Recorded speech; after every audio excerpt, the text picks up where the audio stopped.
கிறிஸ்துவுக்குள் பிரியமானவர்களே, ஆண்டவராய் இயேசு கிறிஸ்துவின் நாமத்தினாலே உங்கள் அனைவருக்கும் எங்கள் அன்பான வாழ்த்துக்களை தெரியப்படுத்துகிறோம்.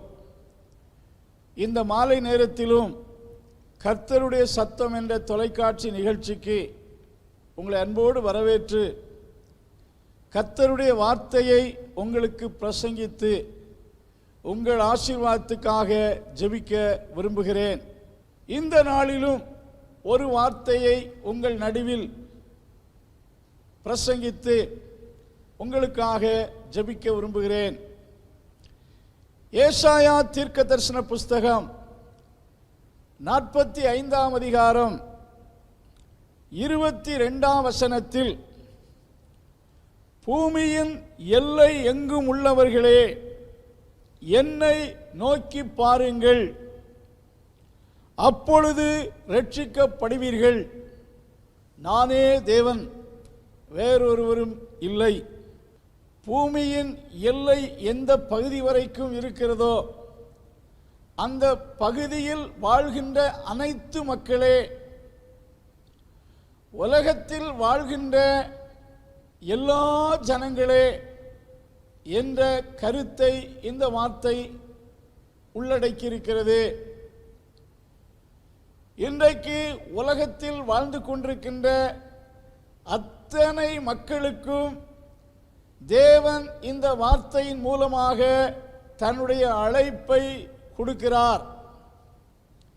இந்த வசனமானது தேவன் சகல ஜனங்களையும், ஆண்களையும் பெண்களையும் வயோதிபர்களையும் வாலிபர்களையும் அனைத்து தரப்பட்ட மக்களையும், ஐஸ்வர்யவான்களையும் ஏழை சகல ஜனங்களையும் தேவன் அழைக்கின்ற ஒரு பொதுவான அழைப்பின் சத்தமாக இது இருக்கிறது. என்னை நோக்கி பாருங்கள் என்பதுதான் தேவனுடைய அழைப்பின் சத்தமாயிருக்கிறது.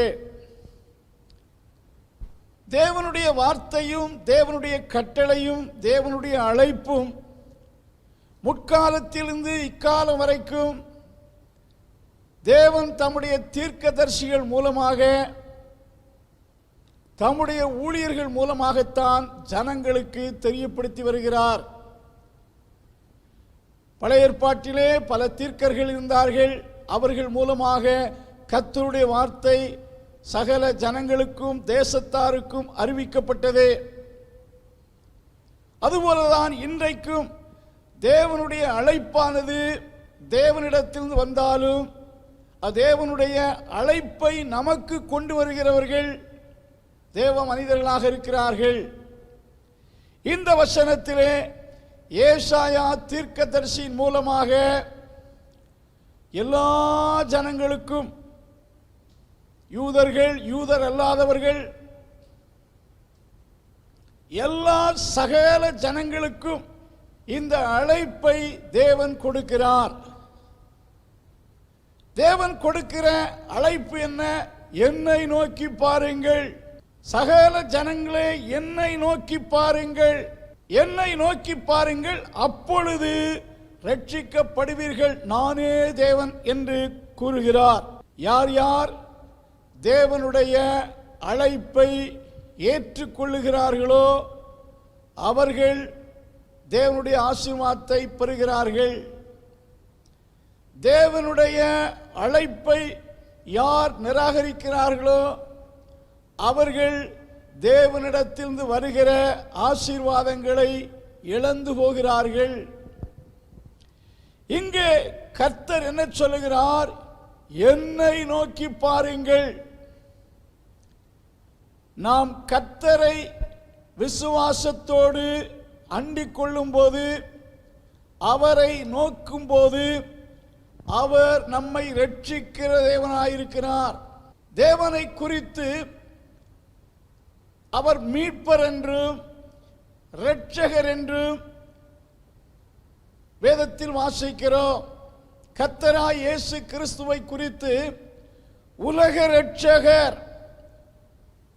என்று வேதத்தில் வாசிக்கிறோம். தேவன் யார்? ரட்சிக்கிறவர், விடுதலை கொடுக்கிறவர். தேவன் கொடுக்கிற விடுதலையை நாம் எப்படி பெற்றுக்கொள்ள முடியும்? அவரை நோக்கி பார்ப்பதினாலே பெற்றுக்கொள்ள முடியும்.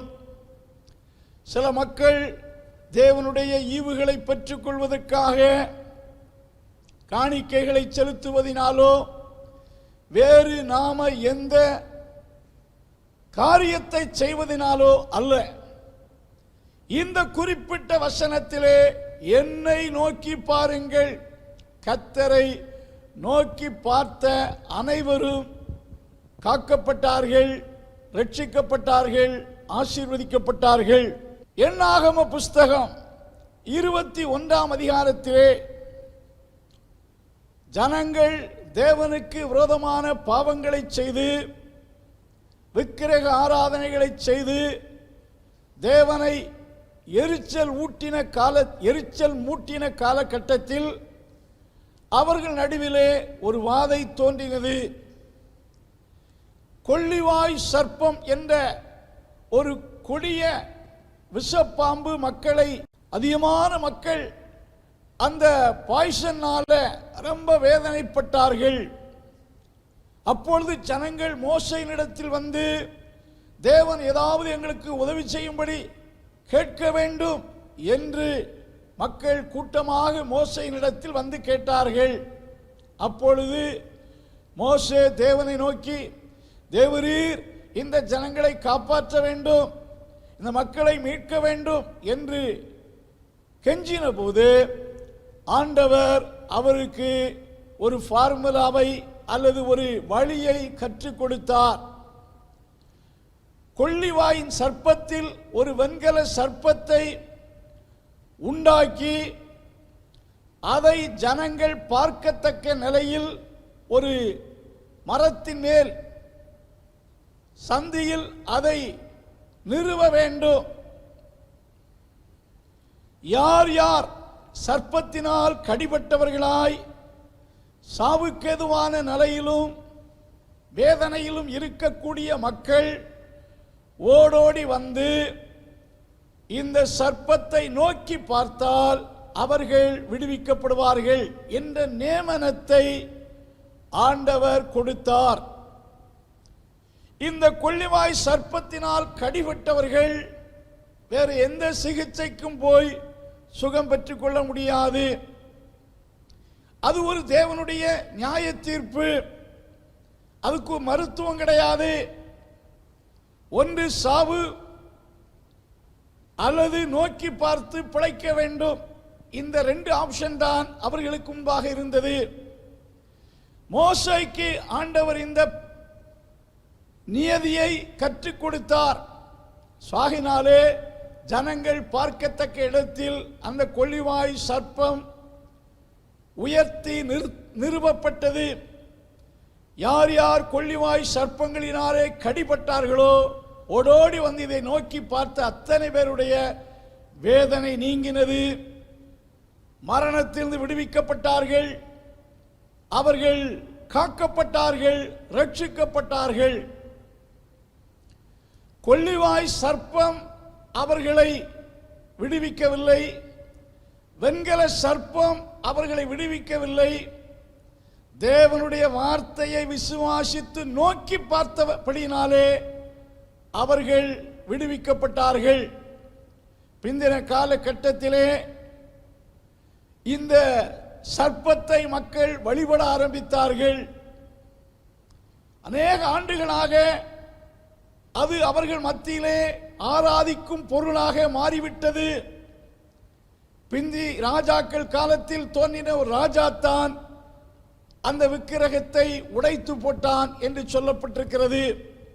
அன்பானவர்களே, வெண்கல சர்ப்பம் அவர்களை கொள்ளிவாய் சர்ப்பத்தின் பிடியிலிருந்தும் வேதனையில் இருந்தும் விடுவிக்கவில்லை. அதை நோக்கி பார்த்தவர்கள், ஆண்டவருடைய வார்த்தை என்ன? Look and it. அதை நோக்கி பார். அதை நோக்கி பார்ப்பது என்பது காட்ஸ் ஆர்டர். அதான் கர்த்தருடைய கட்டளை, அதான் கர்த்தருடைய நியமனம். அதை நோக்கி பார்த்தவர்கள் பிழைத்தார்கள் என்று சொல்லப்பட்டிருக்கிறது. இந்த சரித்திர சம்பவத்தை நமது ஆண்டவராய் இயேசு கிறிஸ்து யோவான் சுவிசேஷம் 3ஆம் அதிகாரத்திலே அதை குறிப்பிட்டு சொல்வதை பார்க்கிறோம். யோவான் சுவிசேஷம் 3ஆம் அதிகாரத்திலே 13ஆம் வசனத்திலிருந்து வாசிக்கையில், சர்ப்பமானது மோசையினால் வனாந்தரத்தில் உயர்த்தப்பட்டது போல மனுஷகுமாரனும் தன்னை விசுவாசிக்கிறவன் எவனோ கெட்டு போகாமல் நித்திய ஜீவனை அடையும்படிக்கு உயர்த்தப்பட வேண்டும். வசனத்தை இயேசு சொல்வதை கவனித்து பாருங்கள். சர்ப்பமானது மோசையினால் உயர்த்தப்பட்டது போல மனுஷகுமாரனும் உயர்த்தப்பட வேண்டும். அந்த சர்ப்பத்தை நோக்கி பார்த்தவர்கள் மரணத்திலிருந்து விடுவிக்கப்பட்டது போல உயர்த்தப்பட்ட அல்லது தன்னை விசுவாசிக்கிற எவனும் கெட்டு போகாமல் நித்திய ஜீவனை அடையும்படிக்கு கிறிஸ்து உயர்த்தப்பட வேண்டும். அங்கே நோக்கி பார்த்தலை இயேசு இங்கே விசுவாசிக்கும்படிக்கு என்று குறிப்பிடுவதை பார்க்கிறோம். இயேசு கிறிஸ்து மரணத்தினாலே உயர்த்தப்பட்டார், உயிர்த்தெழுதலினாலே உயர்த்தப்பட்டார். உயர்த்தப்பட்ட இயேசு கிறிஸ்துவை வேதத்திலே வாசிக்கிறோம். எல்லா நாமத்துக்கு மேலான நாமத்தை உடையவராய் அவர் உயர்த்தப்பட்டிருக்கிறார். உயர்த்தப்பட்ட தேவனால் உயர்த்தப்பட்ட மீட்பராய் நியமிக்கப்பட்ட இயேசு கிறிஸ்துவை யார் யார் விசுவாசித்து நோக்கி பார்க்கிறார்களோ அவர்கள் மரண ஆக்கினையிலிருந்தும் தண்டனையிலிருந்தும் விடுவித்து நித்திய ஜீவனை பெறும்படிக்கு என்று இயேசு குறிப்பிடுகிறார். இங்கே இயேசுவின் கம்பாரிசனை சற்று கவனித்து பாருங்கள். மோசையால் உயர்த்தப்பட்டது போல, அதை நோக்கி பார்த்தவர்கள் காக்கப்பட்டது போல, மனுஷகுமாரனை விசுவாசிக்கிறவர்கள் கெட்டு போகாமல் நித்திய ஜீவனை அடையும்படிக்கு அவர் உயர்த்தப்பட வேண்டும். இன்றைக்கு உயர்த்தப்பட்ட இயேசுவை விசுவாசிக்கிறவர்கள், உயர்த்தப்பட்ட இயேசுவை நோக்கி பார்க்கிறவர்கள் ரட்சிக்கப்படுகிறார்கள், பாவத்திலிருந்து விடுவிக்கப்படுகிறார்கள், நித்திய ஜீவனை அடைகிறார்கள். அன்பான தேவ பிள்ளைகளே, இந்த வார்த்தை கேட்டுக்கொண்டிருக்கிற நீங்கள் இயேசுவை நோக்கி பாருங்கள். Look unto Jesus. This is the invitation of God to you. நீங்கள் பூமியின் எந்த பகுதியில், எந்த கோத்திரத்தில், எந்த நிலையில், எந்த சூழ்நிலையில் வாழ்ந்தாலும் இது தேவன் உங்களுக்கு கொடுக்கிற அழைப்பு. இந்த அழைப்பை ஏற்றுக்கொண்டு கர்த்தரை விசுவாசித்து நோக்கி பார்ப்பீர்கள் என்றால் நீங்கள் மீட்கப்படுவீர்கள். தேவன் கொடுக்கிற அழைப்பை நிராகரிப்போம் என்றால் தேவன் கொடுக்கிற ஆசீர்வாதத்தை இழந்து போவோம் என்பதுதான் அர்த்தமாயிருக்கிறது.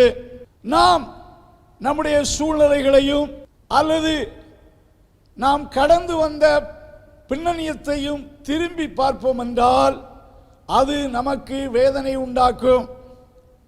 உங்கள் சூழ்நிலை எதுவாயிருந்தாலும் don't focus at your situation or at your circumstances. உங்கள் சூழ்நிலையும் உங்களுடைய காரியங்களையும் நோக்கி பார்க்கும்போது உங்களுக்கு பயம் உண்டாகலாம், கலக்கம் உண்டாகலாம், எதிர்காலத்தை குறித்து அச்சம் உண்டாகலாம். பரிசுத்த வேதாகமத்திலே பேதுரு என்ற அப்போஸ்தலனை குறித்து வாசிக்கிறோம். ஒரு நாள் இயேசு ராத்திரி வேளையிலே அக்கறைக்கு போங்கள் என்று துரிதப்படுத்தினார். படகில் ஏறி புறப்பட்டு வந்தார்கள்.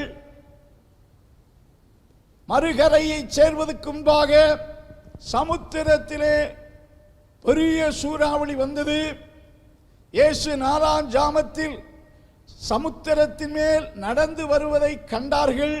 அப்பொழுது பேதுரு அவரை நோக்கி, ஆண்டவரே, நடந்து வருவது நீரேயானால் நான் ஜலத்தின் மேல் நடந்து உம்மிடத்தில் வர கட்டளையிடும் என்றான். அதற்கு இயேசு, பேதுருவே, வா என்றார். அப்பொழுது பேதுரு படவை விட்டு இறங்கி இயேசுவினிடத்தில் போக ஜலத்தின் மேல் நடந்தான். Peter walked upon the water as Jesus walked. இயேசு சமுத்திரத்தின் மேல் நடந்தது போல பேதுரு நடந்தான். இது இயற்கைக்கு அப்பாற்பட்டது. ஆனால் இயேசுவை நோக்கி பார்த்தபோது, இயேசுவின் வார்த்தையின்படி காலெடுத்து வைத்தபோது, அந்த கொந்தளித்த கடலின் தண்ணீரின் மேல் பேதுரு நடந்தான். பேதுரு நடந்து கிறிஸ்துவை நெருங்குகையில் அடுத்த வசனம் இவ்விதமாய் சொல்லுகிறது, காற்று பலமாய் இருக்கிறதை கண்டு பயந்து அமிழ்ந்து போகையில், இவன் அமிழ்ந்து போக வேண்டியவன் அல்ல. காற்று பலமாய் இருக்கிறதை கண்டு அவன் காற்றை கவனிக்கிறான், காற்றை நோக்குகிறான், அலைகளை பார்க்கிறான். அப்பொழுது மிகவும் பயப்படும் போது அமிழத் தொடங்குகிறான். அன்பானவர்களே, உங்கள் சூழ்நிலைகளை நீங்கள் பார்த்தால் பயத்தை உண்டாக்கக்கூடியதாக இருக்கக்கூடும். ஆனால் இயேசுவை நோக்கி பார்த்தால் உங்கள் வாழ்விலே ஆண்டவர் அற்புதம் செய்வார். இயேசுவை நோக்கி பார்த்த பேதுரு ஜலத்தின் மேல் நடந்தான். காற்றை திரும்பி பார்த்தபோது அமிழத் தொடங்கினான். மீண்டும் இயேசுவே, என்னை காப்பாற்றும் என்று அவரை நோக்கி பார்த்தபோது அமிழ்ந்து போன பேதுருவை இயேசு தூக்கி எடுத்ததை பார்க்கிறோம்.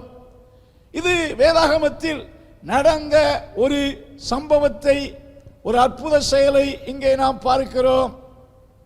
இயேசுவை நோக்கி பார்த்தல் என்றால் அவரை விசுவாசித்து அவரண்டை சேர்வதை காட்டுகிறது. வேதம் என்ன சொல்லுகிறது? உங்கள் இக்கட்டிலே, உங்கள் ஆபத்திலே, உங்கள் நெருக்கத்திலே கால் அப்பான் மீ, என்னை நோக்கி பாருங்கள், என்னை கூப்பிடுங்கள், என்னை தேடுங்கள், என்னை நோக்கி பாருங்கள், அப்பொழுது நான் உங்களை விடுவிப்பேன், நீங்கள் என்னை மகிமைப்படுத்துவீர்கள் என்று சங்கீதம் 50:15 வாசிக்கிறோம்.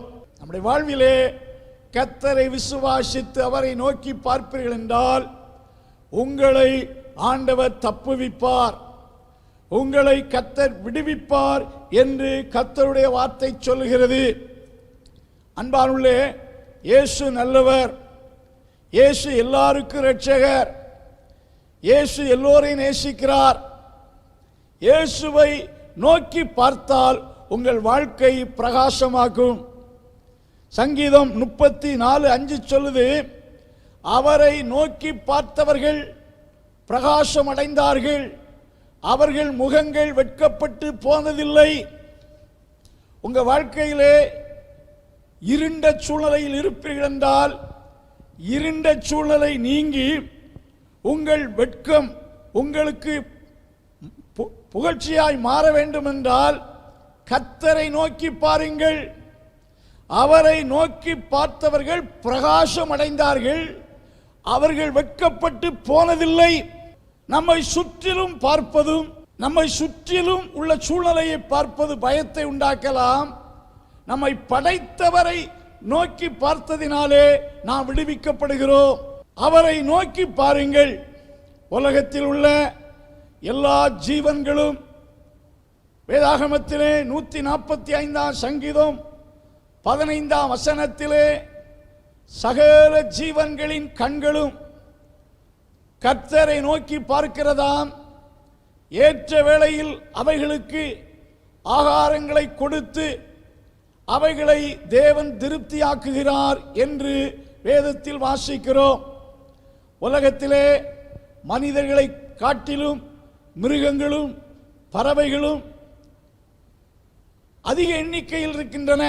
உலகத்தில் இருக்கக்கூடிய பறவை இனங்களையும் மிருக இனங்களையும் ஒவ்வொரு நாளும் போஷித்து ஆகாரம் கொடுத்து அவைகளை பராமரித்து வரக்கூடியவர் யார்? கர்த்தருடைய வார்த்தை சொல்லுகிறது, ஏற்ற வேளையில் ஆகாரங்களை தருவார் என்று. அவைகளெல்லாம் உடைய கண்களெல்லாம் கர்த்தரை நோக்கி கொண்டிருக்கிறதாகவும், ஏற்ற வேளையில் தேவன் ஆகாரங்களை கொடுத்து அவைகளை திருப்தியாக்குகிறார் என்றும் கர்த்தருடைய வார்த்தை சொல்லுகிறது. ஆண்டவரை நோக்கி பார்க்கும்போது நம்மை பாவ பிடியிலிருந்து தேவன் விடுவிக்கிறார். இன்றைக்கு மனிதர்களை பாவம் பற்றி பிடித்து அடிமைகளாக்கி இருக்கிறது. அநேக வித தீய பழக்க வழக்கங்களுக்கு மக்கள் அடிமைகளாக இருக்கிறார்கள். பணத்தினாலும் படிப்பினாலும் பாவ அடிமைத்தனத்தில் இருந்து விடுவிக்க முடியாது. இயேசு விடுதலையாக்கினால் பாவ பிடியில் இருந்து விடுவிக்கப்படுகிறோம். இரண்டாவது, நாம் செய்த பாவத்தை மன்னிக்கையில், நேற்று வரைக்கும் செய்த பாவத்தை கர்த்தர் மன்னித்தார் என்றால் நமக்கு நீதியாக வரவேண்டிய பனிஷ்மெண்ட்ல இருந்து கர்த்தர் விடுவிக்கிறார், பாவப்பிடியில் இருந்து விடுவிக்கிறார். இரண்டாவது, நம் பாவத்துக்கு வரவேண்டிய தண்டனையில் இருந்து கர்த்தர் நம்மை தப்புவிக்கிறார். இயேசு நம்முடைய பாவத்திலிருந்து விடுவித்தால், நம்முடைய பாவத்தின் தண்டனையிலிருந்து விடுவித்தால், automatically we will be delivered from the power of darkness. அந்தகாரை அதிகாரம் பிசாசினுடைய கட்டுப்பாடு. இயேசு நம் பாவத்தை மன்னித்தால், கடந்த காலங்களில் நீங்கள் செய்த பாவங்கள் உங்களை குற்றப்படுத்தி உங்களுக்கு ஒரு கில்ட்டி கான்சியஸை உருவாக்க முடியாது. மன்னிக்கப்பட்ட பாவம் அது மன்னிக்கப்பட்டதே, அது கிறிஸ்துவால் மன்னிக்கப்பட்டது. வசனத்திலே கர்த்தரால் விடுவிக்கப்பட்ட மக்களுக்கு உலகத்தில் உள்ள பேய் பிசாசு கருப்பு பில்லி சூனியம் இப்படி பல அமைப்புகள் இருக்கிறது. இது ஒன்றும் அவர்களை சேதப்படுத்தாது. ஏனென்றால் they are delivered people. இந்த கிரியைகள் ஒன்றும் அவர்களை நெருங்க முடியாது. அந்த ஆதிக்கத்தில் இருந்து கர்த்தரை விடுவித்து விடுகிறார். நான்காவதாக, முற்பிதாக்களின் சாபங்கள். சில குடும்பங்களிலே முற்பிதாக்களின் சாபங்கள் இருக்கும். கிறிஸ்து உங்களை ரட்சித்தால் அந்த சாப கேடுகளிலிருந்து விடுவிக்கிறார், மரண பயத்திலிருந்து விடுவிக்கிறார். மரண பயம் மட்டுமல்ல, அநேக தேவையற்ற பயங்கள் மனிதர்களுக்கு இருக்கிறது. எதிர்காலத்தை குறித்த பயம். இப்படி பயங்களில் இருந்து விடுவிக்கிறார். இப்படிப்பட்ட விடுதலையின் ஆசீர்வாதத்தை பெற்றுக்கொள்ள அனைத்து மக்களுக்கும் தேவன் கொடுக்கிற அழைப்பு என்ன? என்னை நோக்கி பாருங்கள், இயேசுவை நோக்கி பாருங்கள், கிறிஸ்து உங்களை ரட்சிக்கிறவர், நானே தேவன், நானே ரட்சிக்கிற தேவன் என்று கர்த்தர் சொல்லுகிறார். இந்த மாலை வேளையிலும் ஆண்டவர் இந்த வார்த்தையினால் உங்களோடு பேசுகிறார். இயேசுவை விசுவாசியுங்கள், இயேசுவை இன்றைக்கு நோக்கி பாருங்கள். கர்த்தர் உங்களுக்கு அவரது ரட்சிப்பை தந்து உங்களை ஆசீர்வதிப்பாராக.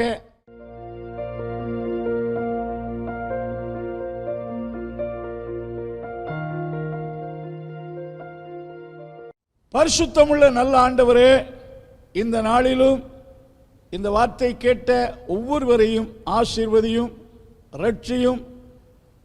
உம்முடைய வார்த்தையினால் உண்டாகிற நன்மையும் கிருபையும் ஆசீர்வாதங்களும் கேட்ட யாவரோடும் இருப்பதாக. இயேசுவின் நாமத்தில் ஜெபங்கேளு நல்ல பிதாவே, ஆமென். Praise the Lord. தேவனுடைய பரிசுத்த நாமம் மகிமைப்படுவதாக. நப்தலி சண்டே ஸ்கூல் புக்ஸை உங்களிடத்தில் அறிமுகப்படுத்துறதுல ரொம்ப சந்தோஷப்படுறோம். முழு வேதாகமத்தையும் 12 வால்யூமாக பிரிச்சிருக்கிறோம். ஒவ்வொரு வால்யூத்துலேயும் 30 லெசன்ஸ் இருக்கும். அந்த ஒரு புத்தகம் ஒரு குழந்தைக்கு ஒரு வருஷத்துக்கு போதுமானதாக இருக்கும். இந்த புத்தகத்தில் அந்த வேத பகுதி கொடுத்துருக்கோம், அதனுடைய அந்த பாடத்தினுடைய நோக்கம் கொடுத்துருக்கோம், அதில் மெமரி வர்ஸ் கொடுத்துருக்கோம். நீங்கள் ஜூனியர் சீனியர் கேட்டால சொல்லி கொடுக்கறது போல் சில இடத்துல ஸ்ப்ளிட் பண்ணி கொடுத்துருப்போம் ஜூனியர் சீனியர்னு, சில இடத்துல ஜூனியருக்கு மட்டும் கொடுத்துருப்போம், பெரியவங்களுக்கு முழு வசனத்தை நீங்கள் சொல்லி கொடுத்தலாம். கலரிங் பேஜ் இருக்குது, ஏன்னா எல்லா ஏஜ் குரூப்புக்கும் கலர் இஷ்டம் இருக்கிறதுனால கலரிங் பேஜஸ் இருக்குது. அதே போல் question answer, fill ups, match of following, அப்புறம் சூஸ் த கரெக்ட் ஆன்சர், அந்த மாதிரி எல்லா ஆக்டிவிட்டீஸும் ஒவ்வொரு பாடங்களுக்கும் வேறு வேறையாக கொடுத்துருக்கோம்.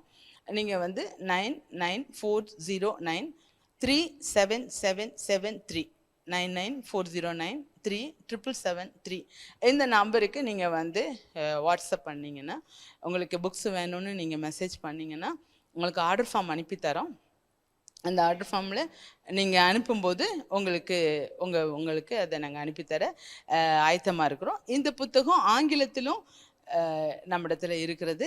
எல்லா விதங்களிலும் இது பிள்ளைகள் கர்த்தருடைய வசனத்தை நன்கு கற்றுக்கொள்ளவும் தேவனுக்காக பயன்படவும் இது கண்டிப்பாக வசதியாக இருக்கும் என்று விசுவாசிக்கிறோம். தொடர்ந்து ஜெபித்துக் கொள்ளுங்கள்.